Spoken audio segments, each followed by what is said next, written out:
Fala galera, que bom receber vocês aqui, vamos chegando minha gente.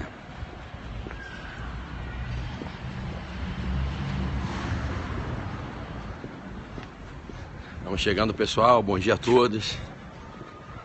Bom dia a você que ainda não dormiu.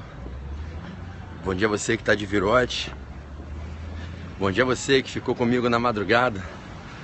Bom dia a você que ontem no Periscope do Amo Direito participou da quebra do maior recorde de transmissões no Periscope no Brasil.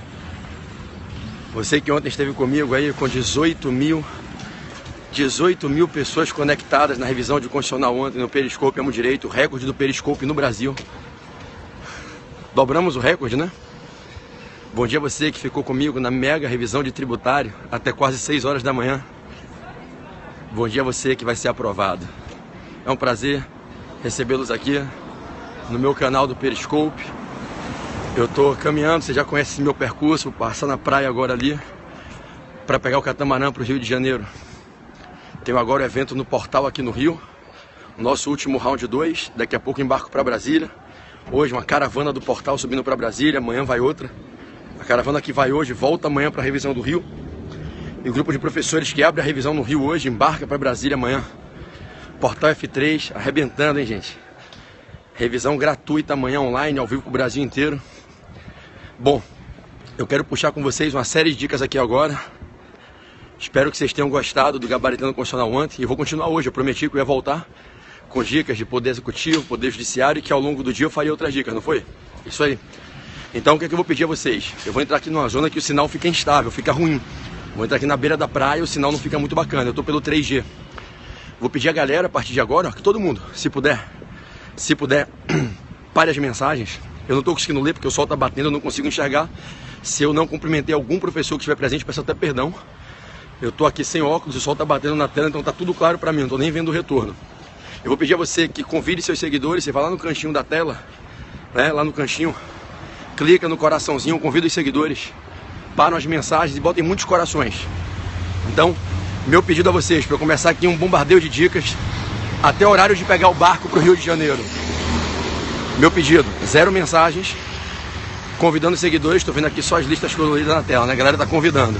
Então convidem os seguidores, sem mensagens, tragam os amigos para a live e vamos arrebentar a boca do balão aqui com a puta bateria de dicas fenomenais de direito constitucional para a nossa prova, tudo bem? Deixa eu trazer algumas dicas rápidas sobre Poder Judiciário para vocês. Vamos nessa? Poder Judiciário. Galerinha, vamos lá. Quais são os nossos 2 maiores tribunais? STF e STJ. São chamados de tribunais de superposição. O STF e o STJ. Tudo bem? O STF e o STJ são as nossas cortes de superposição. A banca pode te perguntar algumas regrinhas que a Constituição estabelece para a composição dos membros da casa, das casas. Vejam bem, o STF ele é composto por 11 ministros, o STJ por no mínimo 33. Não é que por STF seja no mínimo 11, são 11, é um número fechado, 11. O STF é composto por 11 ministros e o STJ tem que ter no mínimo 33, tudo bem? A gente sabe que desde que o STJ foi criado em 88 se optou pelo número de 33, mas a Constituição não obriga que sejam 33. Então na prova, cuidado, o STJ pode ter mais de 33 ministros. Então a Constituição determina 11 para o STF, no mínimo 33 para o STJ. Estamos juntos? Sim, estamos juntos. Bom, vejam só. Quando a gente vai colocar essas questões na prova, a banca pode perguntar para a gente sobre o processo, né, de composição desses membros. Cuidado, porque no STF, os 11 ministros eles são escolhidos e nomeados pelo presidente da República, né? Isso, tem até um macete que o pessoal conta na internet, né? STJ, somos todos Jesus, 33. STF, somos time de futebol, 11. Né? Então tem um macete aí que circula na internet, não é meu, mas é um macete bacana, né? STF, somos todos. Somos time de futebol, 11. E STJ, somos todos Jesus, 33. Só toma cuidado porque é no mínimo 33, tá? O STJ pode ter mais de 33 ministros. Vamos lá, marca verdadeiro se cair que o STJ pode ter mais de 33. Ele só não pode ter menos de 33, no mínimo 33. Os ministros do STF, eles serão escolhidos por livre critério de nomeação do presidente da República, mas precisam ser aprovados numa sabatina do Senado. Então tem que haver aprovação da maioria absoluta dos senadores, tudo bem? Então, ministro do STF, eu tenho que ter a aprovação da maioria absoluta do Senado. Lembre-se que eu não vou falar de quinto constitucional no STF, não existe quinto constitucional no STF, tá? O STF, repito, tem 11 ministros indicados e nomeados pelo presidente da República e para que possam ser empossados, precisam ser aprovados pela maioria absoluta do Senado. Já no STJ, a gente tem uma quantidade de vagas reservadas a membros que vêm das carreiras da advocacia e do Ministério Público. É o chamado terço, não é quinto. Cuidado que isso derruba em prova. Não é quinto constitucional no STJ. O STJ não tem 1/5 das vagas para OAB e Ministério Público. É 1/3, ok? Então, quando eu trabalho com 33 ministros, 1/3 é 11. Então, 1/3 das vagas de ministro do STJ é destinado, ok? A membros que vêm ou da advocacia ou do Ministério Público. 1/3 não é 1/5. Bom, gente, ninguém pode ser ministro do STF ou do STJ com menos de 35 anos. É aquela idade que a Constituição considera do início do amadurecimento, que é a idade para ser senador, para ser presidente da República, que é a idade para ser procurador-geral da República, para ser AGU, para ser ministro do STF, ministro do STJ. Então, ministro do STF e do STJ tem que ter no mínimo já seus 35 anos completos, não pode jamais estar abaixo de 35 anos, tudo bem? Vejam bem, tome muito cuidado agora. É necessário que se trate de brasileiro, mas para o STF tem um plus, tem que ser brasileiro nato. Para o STF tem que ser brasileiro nato, ok? Galerinha, muita calma agora com a questão que eu vou falar. Até 10 anos atrás, até a emenda 45 de dezembro de 2004, praticamente 12 anos atrás, 11 anos e pouco, até a emenda 45, a gente dizia que era de competência do STF conceder o exequatur às cartas rogatórias e homologar as sentenças estrangeiras. Todavia, isso mudou. Com a reforma do Judiciário, emenda 45 de 2004, houve a mudança. E essa competência passou para o STJ. Na prova, você pode marcar que era do STF e passou para o STJ. A competência para conceder exequatur às cartas rogatórias e para homologar sentenças estrangeiras. Tudo bem? Agora, tome muito cuidado com o seguinte. Uma coisa é homologar a sentença. A sentença proferida no judiciário no exterior foi homologada. O STJ homologou. Está apta a produzir efeitos no Brasil. Outra coisa é o cumprimento da sentença. Entenda. Se o STJ homologa a sentença estrangeira proferida por um juiz ou um tribunal em qualquer outro país, não quer dizer que a sentença vai ser cumprida e pode ser que o beneficiário fique prejudicado. Tudo bem? Então, se a gente tiver um caso em que a sentença estrangeira esteja homologada pelo STJ e não estiver sendo cumprida, cabe a execução da sentença agora, perante juiz federal. Não erre na prova. A competência para executar a sentença estrangeira já homologada no STJ é de juiz federal, ok? Artigo 109 da Constituição. Então você não pode errar. Quem é que homologa a sentença estrangeira? O STJ. Era o STF, passou a ser o STJ desde o final de 2004. Quem executa a sentença já homologada, já apta a produzir efeito e se não for cumprida? Juiz federal. Então, não pode confundir qual é o papel do STJ e qual é o papel de juiz federal. É a mesma coisa no exequatur das cartas rogatórias. Se for expedida uma carta rogatória, eu preciso da concessão do exequatur. Quem é que concede o exequatur? O STJ. E se não for cumprido, é execução perante juiz federal. Tamo junto? Tamo junto. Pessoal, ainda em Poder Judiciário, cláusula de reserva de plenário, a cláusula do plenário cheio, do full bench, cláusula full bench, reserva de plenário. Vejam bem, os tribunais e juízes, para que possam declarar inconstitucionalidade de lei ou de ato normativo com força de lei, quando estão no exercício do controle difuso, controle concreto, num processo subjetivo de constitucionalidade, os tribunais e juízes, eles têm que ser tratados de uma maneira diferente. Aos juízes não se aplica o que eu vou falar agora, aos tribunais se aplica. Aos tribunais se aplica o que se chama de cláusula de reserva de plenário, algo que não se aplica para os juízes. Os tribunais TJs, TRFs, próprio STJ, tribunais superiores, tribunais regionais, quando eles querem declarar inconstitucionalidade de lei, o ato normativo com força de lei, no exercício do controle difuso de constitucionalidade, quando a apreciação num tribunal se dá numa fração do tribunal, num órgão fracionário, uma câmara, uma turma, a priori, eu vou explicar, a priori não podem, de ofício, de plano, declarar a inconstitucionalidade. tem que submeter o processo a uma apreciação do plenário ou do órgão especial do plenário. É dizer, existe uma regra no artigo 97 da Constituição que condiciona a liberdade dos órgãos fracionários dos tribunais, só dos tribunais, não se aplica aos juízes, de respeitarem uma certa regrinha condicionante, limitativa, para poder declararem a inconstitucionalidade quando estão exercendo o controle difuso de constitucionalidade. Se o TJ está lá na terceira Câmara Civil, TRF, na quarta Câmara, na quarta turma, TRF, primeira turma do STJ, direito público, quer declarar a inconstitucionalidade de uma lei, em regra tem que submeter ao plenário ou ao órgão especial. Qual é a ideia? Vocês já pensaram se as frações do tribunal, várias turmas, várias câmaras, TJ Câmara, TRF turma, STJ turma, uma declara inconstitucional, outra declara constitucional, os órgãos fracionários, as frações do tribunal. Vocês já pensaram se cada fração do tribunal decidir de um jeito e a gente tivesse uma discrepância nessa jurisprudência em que alguns órgãos internos, frações do tribunal, 3 desembargadores, 5 ministros, uma Câmara diz é constitucional, a outra diz é inconstitucional, o que é que você cumpre, o que é que você acredita? Então, para que não haja uma dissidência entre os órgãos fracionários dos tribunais, para que se declare a inconstitucionalidade de uma lei, tem que ser o tribunal na sua unidade. Daí-se dizer que para que se declare a inconstitucionalidade de lei ou ato normativo com força de lei no controle difuso, é imperioso que se submeta o processo a uma apreciação no colegiado pleno, o órgão pleno, o plenário do tribunal, ou o órgão que o representa, se tiver, que é o órgão especial. Agora, essa é a regra, tem exceção. A regra, repito, com base no princípio da reserva de plenário, da cláusula constitucional de reserva de plenário, a regra é que para se declarar a inconstitucionalidade de lei ou ato normativo com força de lei em órgão fracionário de tribunal, a regra é que o órgão fracionário tem que submeter o processo ao plenário ou ao órgão especial do plenário. Tudo bem?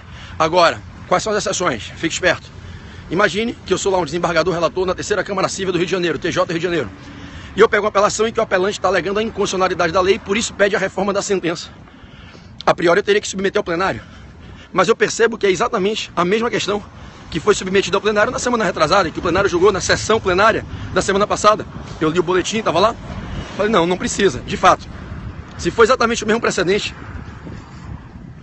se for matéria para a qual já há precedente no tribunal, não é necessário submeter ao plenário para que o plenário julgue o que ele já julgou. Já há uma posição do plenário. Matéria que já tem súmula do tribunal, ou súmula do STF, do STJ, não precisa. Então, se eu já tenho entendimento precedente consolidado, fica dispensada a submissão da matéria ao plenário. E aí pode o órgão fracionário declarar a inconstitucionalidade, porque já existe precedente no caso concreto, vocês entendem? Então preste atenção, pegadinhas, o que é a reserva de plenário? É um instituto que determina que os órgãos fracionários dos tribunais submetam o processo ao órgão especial ou ao plenário do tribunal. Uma cláusula que limita a liberdade do órgão fracionário. Não permite, a priori, que o órgão fracionário declare a inconstitucionalidade. Qual é o objetivo? Evitar uma insegurança. Determinado órgão fracionário diz que é constitucional, outro órgão diz que é inconstitucional e o tribunal termina se manifestando de maneira dissidente. A finalidade é evitar essa dissidência de entendimentos. Entendem? É por isso que se exige que se submeta a matéria, o processo ao órgão especial ou ao plenário. Agora lembre, não é necessário submeter ao plenário se já há precedente do plenário do órgão especial apreciando aquela matéria com a posição já firmada. Se a matéria tem uma súmula do tribunal que já declara a posição do tribunal. Se a matéria é simulada no STF, não precisa submeter ao plenário, pode declarar a inconstitucionalidade. Tudo bem? Bom, lembre, a cláusula de reserva de plenário não se aplica aos juízes de primeira instância, é só para os tribunais e para os órgãos fracionários dos tribunais. Próxima dica, próximo tema, repercussão geral em RE. Repercussão geral em RE. Gente, preste atenção. Um recurso extraordinário é um recurso excepcionalíssimo. Só é cabível em pouquíssimas e excepcionais situações. Para que o jurisdicionado possa recorrer através de um recurso extraordinário, levando o pleito em sede recursal ao STF, provocando o exercício da competência recursal extraordinária do STF, uma série de requisitos tem que ser respeitados. Além dos requisitos gerais de admissibilidade recursal, intrínsecos e extrínsecos, existem requisitos excepcionais. O recurso extraordinário só será cabível se, além dos requisitos gerais de admissibilidade dos recursos comuns ordinários, estiverem presentes outros 3 requisitos excepcionalíssimos. Rapidamente, para a gente lembrar um pouquinho de processo civil. Quais são os requisitos ordinários gerais de admissibilidade de um recurso? Para ser admitido um recurso, você tem requisitos intrínsecos: cabimento, legitimidade, interesse, inexistência de fato impeditivo ou extintivo do direito de recorrer. CLIM, cabimento, legitimidade, interesse, inexistência de fato impeditivo ou extintivo do direito de recorrer. E os requisitos extrínsecos: tempestividade, preparo, regularidade formal. É o nosso famoso CLIM tem pré. Cleanin tem pré. Cleanin, cabimento, legitimidade, interesse. Inexistência de fato impeditivo ou extintivo do direito de recorrer. Tempestividade, preparo, regularidade formal. Cleanin tem pré, requisitos intrínsecos e extrínsecos. Além desses, preste atenção agora na sua prova. Só será admissível o recurso extraordinário para que o STF julgue o pleito em sede recursal se a gente tiver a presença do pré-questionamento, do esgotamento das vias recursais ordinárias e ainda da repercussão geral. Então é imprescindível que nós tenhamos, estou aqui entrando no catamarã, tá? Para vocês não errarem na prova, é imprescindível que além dos requisitos intrínsecos, a gente tenha o pré-questionamento, o esgotamento das vias recursais ordinárias e também, não se esqueçam, a repercussão geral. E no que consiste esse requisito, que pode cair na prova de vocês, da chamada, repercussão geral, para vocês não vacilarem domingo. A repercussão geral consiste num requisito especial de admissibilidade do RE, que foi introduzido numa grande reforma processual constitucional no Brasil. Para que caiba o RE, o recorrente ele vai ter que provar ao STF que aquela matéria que ele está querendo trabalhar é uma matéria que não interessa só para ele, que interessa para muita gente, ela repercute para geral. E que sobre essa matéria paira um interesse jurídico, político, social, econômico relevante. Então não basta que ele queira provocar uma parada da Suprema Corte, ele não pode provocar que o Supremo Tribunal Federal pare para conversar só com ele, por algo que é interesse peculiar e particular dele. Para que caiba o RE, além dos requisitos ordinários e tradicionais da admissibilidade recursal, será preciso que ele comprove a repercussão geral, que consiste na soma de um binômio. 2 requisitos, tá legal? Para não errar na prova. É preciso que haja o requisito, o aspecto subjetivo, que é a transcendência. A matéria tem que interessar para outras pessoas além dele. O Supremo não pode parar para discutir uma questão particular individual do recorrente, é a corte máxima de um país. E ele tem que provar o requisito objetivo, que é a relevância. A matéria tem que ser relevante sob o aspecto de uma de 4 facetas: político, jurídico, econômico ou social. Então, leva para a tua prova e não esquece isso domingo, se o examinador te perguntar. Só vai ser admitido o recurso extraordinário se for comprovada a repercussão geral. E a repercussão geral consiste no somatório cumulado de 2 requisitos: a transcendência e a relevância. A causa tem que ter um interesse que transcende a esfera de interesses do recorrente, tem que interessar para mais outras pessoas. E essa matéria tem que ser relevante sob a ótica política, jurídica, econômica ou social. Então, para caber RE, tem que ter a comprovação da repercussão geral. E a repercussão geral consiste nesse binômio: aspecto subjetivo, aspecto objetivo, transcendência e relevância. Cuidado na prova. Como é que se argui a repercussão geral? A repercussão geral ela é arguída em preliminar recursal na folha das razões recursais. Então, na folha das razões, que é a folha endereçada ao STF, você abre uma preliminar antes da narrativa dos fatos, antes da causa de pedir recursal, e você, abrindo a preliminar, você coloca lá o tópico da repercussão geral, para que o STF aprecie se a matéria tem ou não repercussão geral. Prestem muita atenção aqui no que eu vou falar. Não cabe ao tribunal local apreciar a repercussão geral. Cuidado com isso na prova, pode cair inconstitucional em processo civil. Não é de competência do TJ ou do TRF, não é de competência da presidência do tribunal avaliar se existe ou não repercussão geral, tudo bem? Quem analisa com exclusividade, que tem titularidade exclusiva reservada pela Constituição e pelo Código de Processo para analisar a repercussão geral é o STF. Nesse mistério, quando a gente interpõe o RE na presidência ou vice-presidência do tribunal, depende do regimento interno de cada tribunal, quando a gente interpõe um recurso excepcional, a presidência ou vice-presidência, ao fazer a admissibilidade originária, não faz a admissibilidade da repercussão geral. Isso cai muito em prova e você não vai dar mole, você não vai vacilar, ok? Não cabe ao tribunal local fazer o juízo de admissibilidade da repercussão geral. Tamo juntos? Simbora? Vamos nessa? Bom, mais uma. Súmula vinculante. Súmula vinculante. Galera, você quer na prova? Súmula vinculante é um instrumento que foi autorizado no Brasil com a reforma do Judiciário, com a emenda 45 de 8 de dezembro de 2004. Se liga. Súmula vinculante é algo que existe no Brasil, é autorizado no Brasil há aproximadamente 11 anos e 5 meses. Só após a emenda 45 de 2004, que foi autorizada a Suprema Corte a editar súmulas com efeito vinculante. E o que é uma súmula vinculante? Fique esperto para não errar na prova. A súmula vinculante é um enunciado que o STF prolata, veiculando um entendimento. É um enunciado que o STF prolata veiculando um entendimento. E o que é esse entendimento? É o conteúdo de um posicionamento firmado e que virou jurisprudência consolidada da Suprema Corte a respeito de uma questão relevante sobre a qual está pairando controvérsia jurídica atual, fruto de uma dissidência entre os tribunais do país ou os tribunais e a administração pública. Quando eu tenho um entendimento que já é pacificado no STF, que já consolidou jurisprudência estabilizada, e esse entendimento está sendo fruto de controvérsias entre os tribunais brasileiros ou os tribunais e a administração, O STF pode, para acabar com as controvérsias entre os tribunais, ou entre os tribunais e a administração, o STF pode prolatar um enunciado que vai veicular esse entendimento firmado na jurisprudência com efeito vinculante. E no que consiste o efeito vinculante? É dizer que esse entendimento tem que obrigatoriamente ser observado por todos os órgãos do Poder Judiciário e por toda a administração, direta e indireta, da União, dos Estados, do DF e dos municípios. Presta atenção, meu irmão, para tu não errar na prova. A súmula vinculante vincula o Poder Executivo. A súmula vinculante vincula a administração direta e indireta em todas as esferas de autonomia política. Pode marcar verdadeiro. Súmula vinculante vincula União, Estado, DF, município, administração direta e indireta, órgãos, autarquias, fundações e todo o Poder Judiciário, todos os demais tribunais, além dos juízes. Então, na prova, sem medo. Súmula vinculante é um enunciado que o STF edita veiculando o entendimento jurisprudencial consolidado para acabar com controvérsias atuais que estão ocorrendo em decisões dissidentes entre os tribunais do país ou entre os tribunais e a administração pública. Tudo bem? Firmeza? Bom, cuidado, por quê?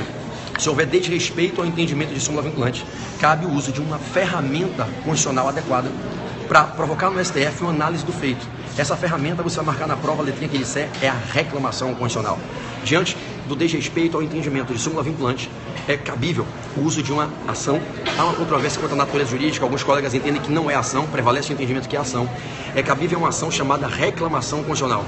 E você pode ajuizar uma reclamação constitucional diretamente para o STF, para que você postule no STF, que se observe o que está acontecendo, você relate o fato, o feito, em que se está desrespeitando a autoridade suprema das decisões do STF. Então, para que caiba o questionamento diretamente no STF, você pode propor uma reclamação constitucional, ok? Isso que é na prova. Qual é a ação adequada para viabilizar o questionamento originariamente no STF quanto ao descumprimento do entendimento de súmula vinculante, a má aplicação do entendimento de súmula vinculante, é a reclamação constitucional. Moçada, para que o STF possa fazer uma súmula vinculante, existem duas possibilidades. Ou ele faz de ofício, ou ele faz mediante provocação. Em qualquer das hipóteses, os próprios ministros querendo, o STF fazendo de ofício, ou se for o caso, por provocação de terceiros, é necessário um quórum de no mínimo 2/3. No mínimo 2/3. No mínimo 2/3 dos ministros do STF autorizando a edição da súmula com efeito vinculativo. Não se esqueçam que a súmula vinculante, ela coloca uma mordaça no Poder Executivo, uma mordaça no Poder Judiciário, porque a administração e os demais juízes e tribunais no Judiciário não podem desrespeitar o entendimento. Nesse mistério é dizer, a súmula vinculante tem um efeito restritivo do cacete. Ela retira a liberdade decisória de juízes e tribunais e da administração. Nessa toada, o Supremo não faz súmula vinculante de qualquer maneira. A Constituição exige um quórum mínimo de 2/3. No mínimo 2/3 para poder editar uma súmula vinculante. Na prova, marca verdadeiro, sem medo. Para caber súmula vinculante, pode ser de ofício. O STF pode de ofício propor a súmula vinculante, ou pode ser proposta por alguns legitimados, ok? Algumas terceiras pessoas legitimadas podem encaminhar um PSV, uma proposta de súmula vinculante ao STF.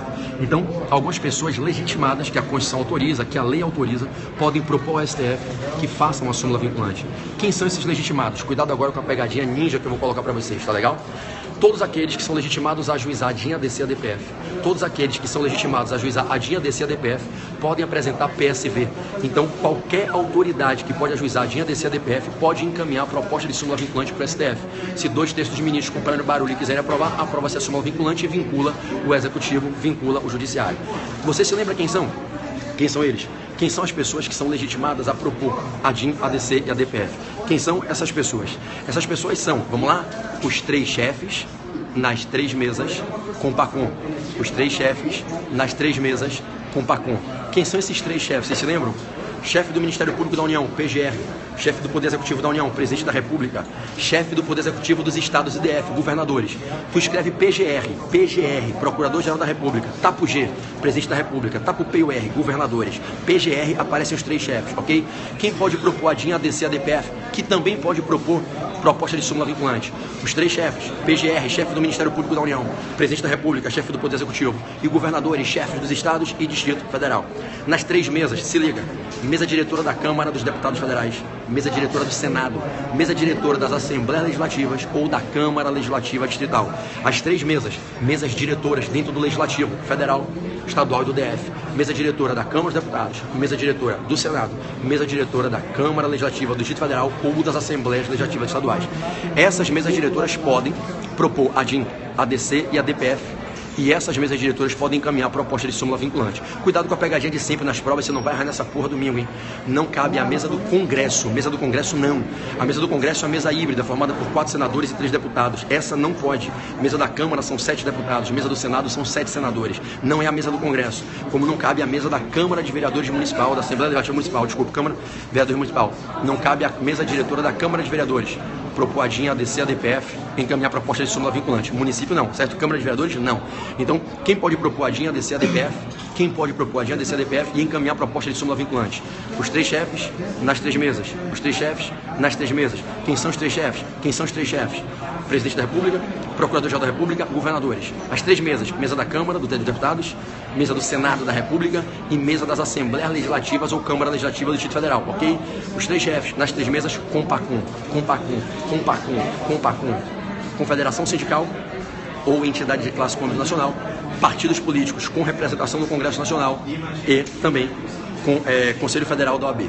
Então, o Conselho Federal da OAB, os partidos políticos com representação no Congresso Nacional e as confederações sindicais ou entidades de classe de âmbito nacional, todas essas podem propor a DIN, ADC, ADPF e ainda encaminhar proposta de súmula vinculante. Tudo bem, galera? Vocês estão junto comigo? Vamos lá, vamos levantar essa live, vamos bombar mais de 1000 cabeças aí conectadas, vamos nessa. Então, se liga. Pode propor súmula vinculante, os mesmos que podem propor a DIN, ADC, ADPF. Tanto os legitimados universais como os legitimados especiais, não tem problema nenhum, tá? Para quem perguntou aí, rapidamente, o princípio da congruência impõe a chamada necessidade de comprovação da pertinência temática. Alguns dos legitimados a propor a DIN, ADC e ADPF têm que comprovar o interesse direto naquela propositura da DIN, da ADC e da ADPF. São os legitimados especiais que sofrem a restrição na liberdade de propositura, ficando vinculados à chamada pertinência temática, fruto do princípio da congruência. Quem são eles? Vocês se lembram? Algumas entidades privadas, confederações sindicais e entidades de classe de âmbito nacional, governadores de estados e mesa diretora de Assembleia Legislativa Estadual ou Câmara Legislativa Distrital. Porra, por que o Estado do Rio de Janeiro vai propor uma DIN para impugnar uma lei do Mato Grosso que cuida apenas de subsídio no Mato Grosso e não interfere na gestão fluminense? Não tem razão para tanto. Por que a Confederação Sindical de Banqueiros vai ajuizar uma DIN diante de uma lei que vem atuar no campo dos petroleiros? Não faz nenhum sentido.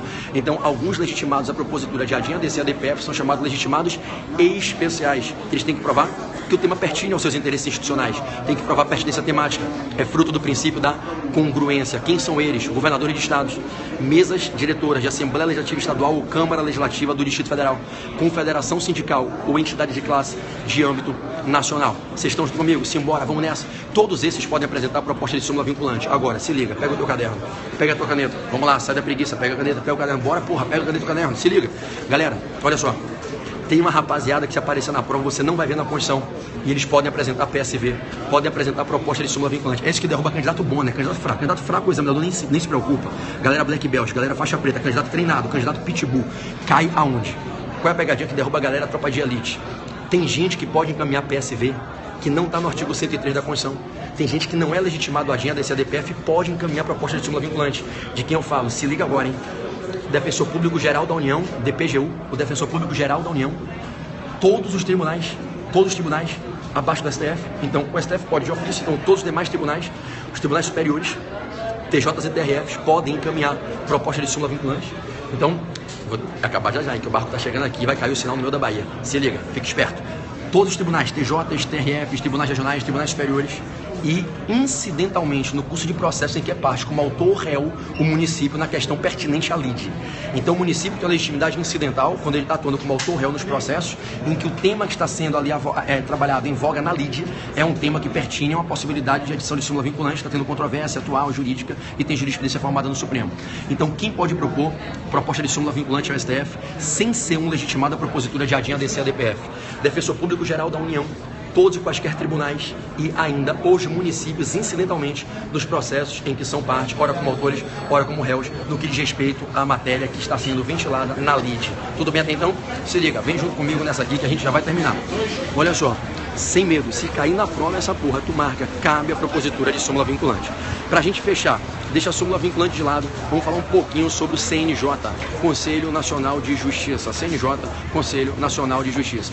Galerinha, o CNJ, o Conselho Nacional de Justiça, ele foi criado, o CNJ, Conselho Nacional de Justiça, ele foi criado também a partir da reforma do Judiciário, da emenda 45. E qual é a função do CNJ? O CNJ não é um órgão jurisdicional. O CNJ não é um órgão para prestar diretamente jurisdição à população, ao jurisdicionado. Você não ajuiza uma ação de alimentos no CNJ, você não propõe reclamação trabalhista no CNJ, você não vai ajuizar uma ação anulatória de lançamento de tributo, uma queixa-crime no CNJ, não vai. O CNJ é um órgão não jurisdicional que tem por finalidade ser o grande fiscal, o grande corregedor no chamado controle interno do Poder Judiciário. O CNJ exerce a função de fiscalização interna do Poder Judiciário. O CNJ atua com a função de corregedoria interna, um controle de fiscalização em 3 perspectivas. Fiscalização ético-moral, orçamentário-financeira, administrativa e de eficiência. O CNJ controla a eficiência e a funcionalidade administrativa de todos os órgãos do Judiciário. O CNJ controla as despesas, o orçamento, a execução das finanças e ainda o cumprimento às regras morais e éticas, ao Estatuto da Magistratura. Então, se cai na tua prova, o CNJ é um órgão não jurisdicional que tem por finalidade promover o controle interno do próprio Poder Judiciário, através de uma atividade de fiscalização que pode recair, bom dia, em algumas diferentes perspectivas. O CNJ pode exercer o controle, a fiscalização financeira orçamentária, administrativa e de eficiência ética e moral. Então, cuidado para não errar. Na tua prova, se cair, imagine o seguinte, pegadinha ninja, tá legal? Pegadinha ninja. Qualquer membro do CNJ, qualquer conselheiro do Conselho Nacional de Justiça, se praticar um crime de responsabilidade, qualquer membro do CNJ, se praticar um crime de responsabilidade, ele, independente de o que ele faz fora do CNJ, se ele estiver na qualidade de conselheiro, de membro do CNJ, e praticar crime de responsabilidade, o membro do CNJ é julgável pelo Senado. É de competência privativa do Senado julgar no crime de responsabilidade os conselheiros do CNJ. E aí, cuidado, isso é independente de autorização da Câmara dos Deputados. Não é necessário que a Câmara dos Deputados conceda autorização para esse processo. A Constituição não exigiu. Então, não mistura com o processo de impeachment, com a vinculação à figura do Presidente da República. Os 15 conselheiros do CNJ, na atuação, atuando como conselheiros, se praticarem crime de responsabilidade, na qualidade de conselheiros, eles respondem pelo crime de responsabilidade na função de conselheiros. No Senado, artigo 52, inciso 1 da Constituição, artigo 52, inciso 1 e 2, crime de responsabilidade no Senado. Ok? Então, se cai na prova membro do CNJ, é igualmente para membro do Conselho Nacional do Ministério Público, CNMP. Então, membro do CNJ e membro do CNMP, se praticar crime de responsabilidade, o julgamento é privativo no Senado, competência jurisdicional anômala exercida no Senado Federal. Tudo bem? Bom, o CNJ ele é composto por 15 membros. O CNJ é composto por 15 membros. São 15 conselheiros, ok? Que são indicados ali, são eleitos para um mandato de 2 anos, admitida uma recondução. Então, o CNJ tem 15 conselheiros para um mandato de 2 anos. Cuidado com o que eu vou dizer agora. A composição desses membros é híbrida, é mista, é eclética. O CNJ não é feito apenas por juízes, desembargadores e ministros. O CNJ é composto por membros do Judiciário e por membros que vêm de fora, de outras carreiras que não do Judiciário. Então o CNJ ele tem uma composição híbrida. Preste atenção agora. 9 dos 15 conselheiros, 3/5, não erra na prova, hein? 3/5. 9 dos 15 conselheiros são membros de carreira do Poder Judiciário. São 3 ministros, 3 desembargadores, ou juízes de segunda instância, e 3 juízes de primeira instância. Então, o CNJ tem 9 membros do Judiciário, 3 ministros, 3 desembargadores, 3 juízes de primeira instância. E tem 6 membros que não são do Judiciário. 2 advogados indicados pelo Conselho Federal do OAB, 2 membros do Ministério Público indicados pelo Procurador-Geral da República e 2 cidadãos do povo, de notório saber e reputação ilibada, indicados pelo Parlamento. Então, o Legislativo indica 2 membros para o CNJ, ok? 2 brasileiros de notório saber, reputação ilibada, ok? O CNJ, além desses 2 cidadãos do povo, ele tem 2 advogados indicados pelo Conselho Federal do OAB e 2 membros do Ministério Público indicados pelo PGR. Tamo junto? Quem são os outros 9, que são os membros de carreira? 3 ministros, 3 desembargadores, 3 juízes. Se liga. Um juiz do trabalho, um desembargador de TRT, um ministro de TST. Eu vou na justiça especializada e pego um representante de cada uma das 3 instâncias. Um juiz trabalhista, um desembargador de TRT, um ministro do TST, ok? Deu para a justiça comum. Aí eu vou na estadual e na federal. Um juiz estadual, um juiz federal. Um desembargador de TJ, um desembargador de TRF. Um ministro do STJ, o ministro presidente do STF. Então, para não errar na prova, se liga. São 3 ministros. 3 ministros. O ministro presidente do STF, um ministro do STJ, um ministro do TST. 3 ministros. 3 desembargadores, um de TJ, um de TRF, um do TRT. 3 juízes, um trabalhista, um estadual, um federal. Quem preside o CNJ? O CNJ obrigatoriamente tem que ser presidido por quem ocupa a cadeira de presidente do STF. A presidência do CNJ só pode ser exercida por quem está na presidência do STF. Então, o ministro presidente do STF está no CNJ, ele é um dos conselheiros, ele é o presidente do CNJ. Então, se o ministro do STF é membro do CNJ, óbvio, é ele quem preside o CNJ. E é a grande pegadinha de prova. Qual é a função do ministro do STJ? No CNJ, o ministro do STJ tem a função de corregedor interno do CNJ. O ministro do STJ, ele é o corregedor interno do CNJ. Então ele tem a chamada função executiva de inspeção e correição. Então, se liga, mané, se liga. O ministro, presidente do Supremo, preside o CNJ. O ministro do STJ é o corregedor interno do CNJ, ok? E o que significa ser o corregedor interno? Ele tem a função administrativa interna da casa. A função dele, a Constituição denomina como função executiva de inspeção e correição, não vai errar, função executiva de inspeção e correição, tudo bem? Bom, pegadinha ninja agora. Ministro do STF, presidente do STF, é o presidente do CNJ. Ele faltou uma sessão, não pode ir, tá doente, não pode ir. Quem assume a presidência do CNJ? Atenção agora, hein? O vice-presidente do STF, que não é membro efetivo do CNJ, porque a presidência do CNJ só pode ser exercida por quem está na presidência do STF. Então, se o presidente do STF não puder presidir o CNJ, quem preside o CNJ é o vice-presidente do STF. Duas autoridades importantes que podem oficiar diariamente no CNJ e não são membros do CNJ. Duas autoridades importantes que podem oficiar diariamente no CNJ. Quem são? O PGR e o presidente da OAB. Preste atenção, o presidente da OAB e o PGR não são membros do CNJ, mas podem oficiar diariamente, entrar a oficiar, ok, pedirem para ser ouvidos no CNJ. Então, marca verdadeiro, isso que é na tua prova, que o presidente do OAB e o PGR podem oficiar diariamente no CNJ. Tamo junto? Tamo junto. Galerinha, deixa eu falar uma coisa rápida, que agora o barco vai sair, o sinal vai cair aqui no meio da Baía de Guanabara.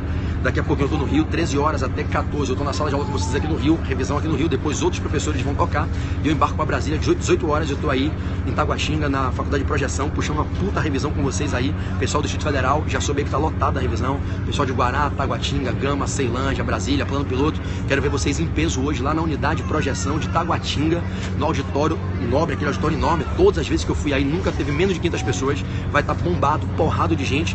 E amanhã eu volto para revisão aqui no Rio de Janeiro, ao vivo, o Brasil inteiro. A revisão aqui do Portal F3 está com 14 mil inscritos para amanhã. E eu quero bater 20 mil, eu quero você comigo, pra gente aprovar você domingo. Então vocês que vão fazer a prova domingo, se liga. Amanhã, sábado, a revisão do Portal F3 é ao vivo, gratuita, eu não cobrei nada, botei sinal aberto, banda em Full HD, tô com 6 links dedicados para cobrir a transmissão, não tem risco nenhum. Então amanhã a nossa transmissão vai bater recorde de audiência e de qualidade aqui do Rio de Janeiro ao vivo, o Brasil inteiro.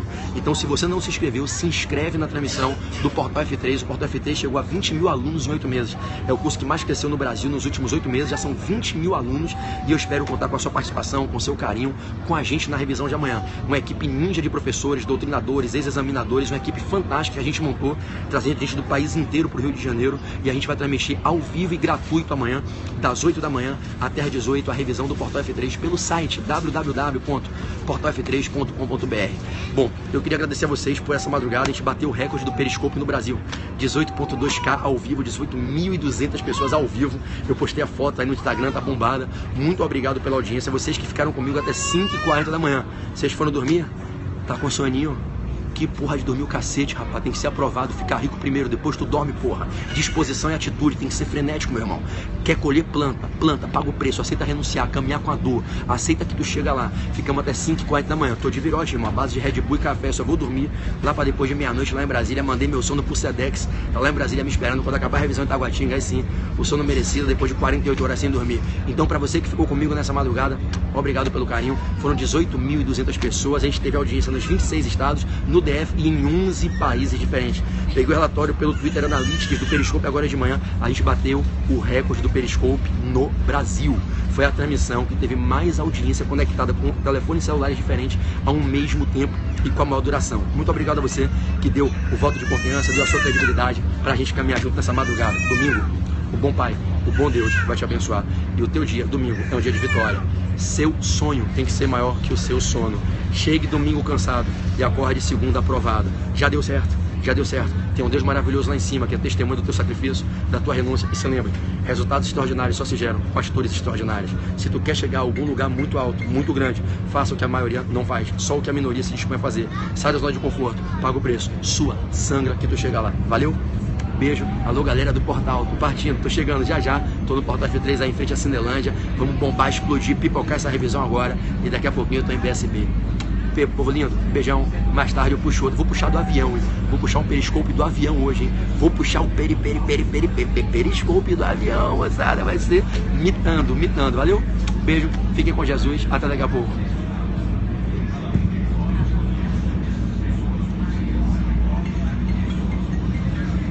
fechar, hein? Vou fechar. 1, 2, 3 e...